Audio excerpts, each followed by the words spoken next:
We're gonna go into strength training for ice hockey, and we're gonna start right now.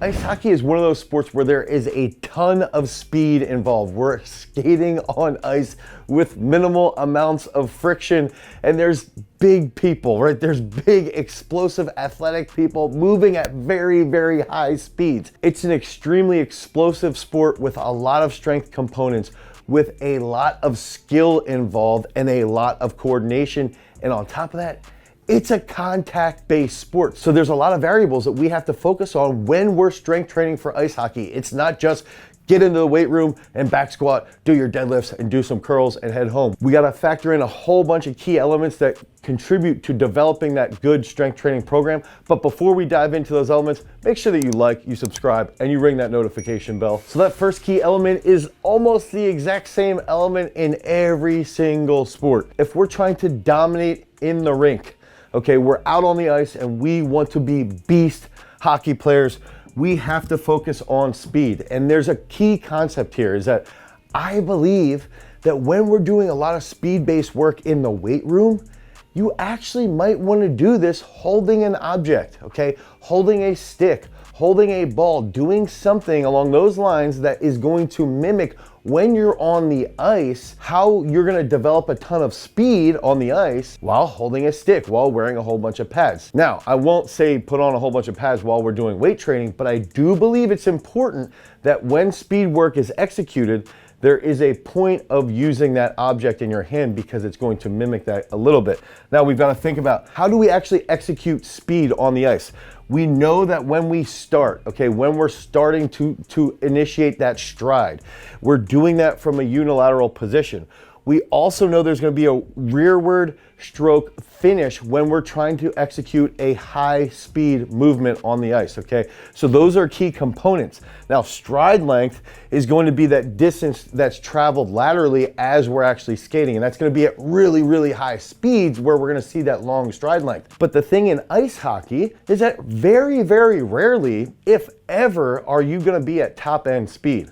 You're always going to be focusing on acceleration, okay? So there's going to be that hip flexion, that knee flexion, that forward lean. So a lot of our speed work has to really be acceleration work, and it's going to be acceleration work that's going to be focusing on that rearward finish, okay? So it's going to be doing unilateral quad base work, unilateral quad and glute work, and also unilateral hip extension work. That's going to lead to developing that speed and that acceleration that's going to transfer really well over to ice hockey. Now, that second key element in strength training for ice hockey is we've got to focus on force absorption. And I believe along with that force absorption, a lot of absolute strength. We have to think about how are we cutting when we're on the ice? How are we cutting and then starting? There's gotta be a 90-degree turn of the skate to lead to that rapid deceleration. Then we have to get out of that rapid deceleration very, very quickly. So that requires a ton of force absorption and then a ton of absolute strength to overcome that dead stop and lead into that acceleration, which is where we're gonna tap into that speed. So we have to work on hip extensors, quads as well, technical coordination movements. So what I would say is when we're thinking about force absorption, doing things like a dead stop power clean, okay? You do a power clean, you stop and you catch that and you absorb it as quickly as possible. You throw on the brakes as quickly as possible. Doing even things like a high bar back squat with a very slow eccentric, maybe you pause in the bottom and you drive up as fast as we possibly can. Doing some unilateral force absorption work, and then we're gonna contrast that and rest for 2 to 3 minutes and do some unilateral absolute strength work. So you might do a heavy single leg squat, rest 2 to 3 minutes, and do something like jump lunges, pausing in the split. All of those types of examples are going to increase your force absorption and increase your absolute strength. And ideally, this is going to carry over to that cutting, that starting, that stopping, and it's going to increase your coordination when you're out on the rink and improve your ability to start and stop and ultimately accelerate as quickly as possible. So the third key element is going to be dynamic trunk control. So we need to define immediately what is dynamic trunk control. If we are skating at a higher speed or we're trying to cut rapidly and we have the puck, if I have more dynamic trunk control, I'm gonna have co-contractions in my back and in my trunk that's gonna make me more stable. If I'm more stable in my trunk while I'm skating at high speeds, I can start and stop easier, and at the same time, I can also coordinate with my stick and my hand-eye coordination to apply force, to pass, to do anything that we need to do as far as executing that technical game. So we need to train this dynamic trunk control and understand that toe contractions are skills. Okay, they're skills that our body has to learn. So when we're in the weight room, we need to think about what movements can we do to increase those skills and provide more stability so that we can become more agile, and understand also that the torso is going to determine that skate force vector. So the more control that we have in specific positions with our trunk, the better we're going to be at applying force in that specific vector that's going to lead to higher power output and more speed.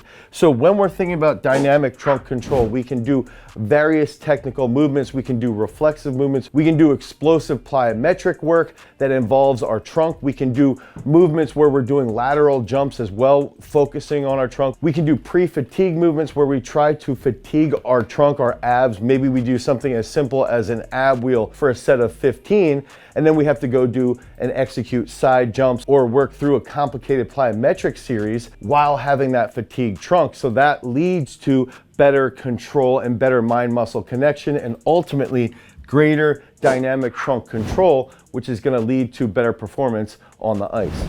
Now, before we get into that unilateral stability, if you need help with a program around ice hockey, you've been doing all the functional movements, but you haven't figured out how to incorporate some of those big time strength movements and increase your power output out on the ice, click on the link down below, head over to garagestrength.com, and you can pick up our 12-week strength training for ice hockey program that we designed specifically to help you learn how to execute with a whole bunch of force absorption and that unilateral stability. And that's going to take us right into that final key element. We have to understand that when we ground, okay, when we put our skates down, our hips and our knees are going to be flexed at touchdown. Okay, so what does that mean? That's going to help us understand that we are preloading our glutes. And to increase that unilateral stability, we have to focus on improving our quad strength, improving our glute strength, and doing so at times, not all the time, but at times with that forward chest lean. So doing a skater squat into a banded hip lock, that's a really good unilateral stability movement that also is going to incorporate some dynamic trunk control. The hip lock's going to help with that dynamic trunk control. The unilateral position from the skater squat is going to help improve our glutes and our quads contracting together to help stabilize that drive forward.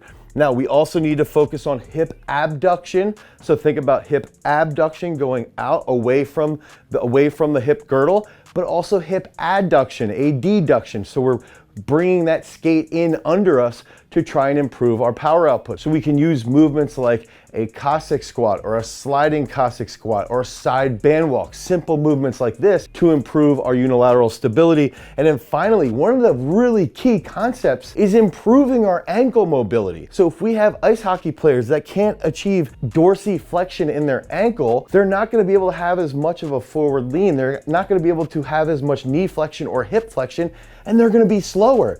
So we need to mobilize our ankle joints while improving that unilateral stability, and that's ultimately also going to lead to that dynamic trunk control. And when we have DTC and the stability from a unilateral perspective executing well, now we can be more coordinated with our stick handling. When we're more coordinated with our stick handling, we can dominate our opponents. And if we have more speed and that greater force absorption, it's a joke. It's going to be a game that we can just dominate everybody around us. And if the entire team is involved with this, now everyone is operating at a much higher degree. So if you need help with your programming, click on the link down below. Pick up our 12-week strength training for ice hockey program. If you want more content around sports performance, click on this card right here. Until next time, guys, peace.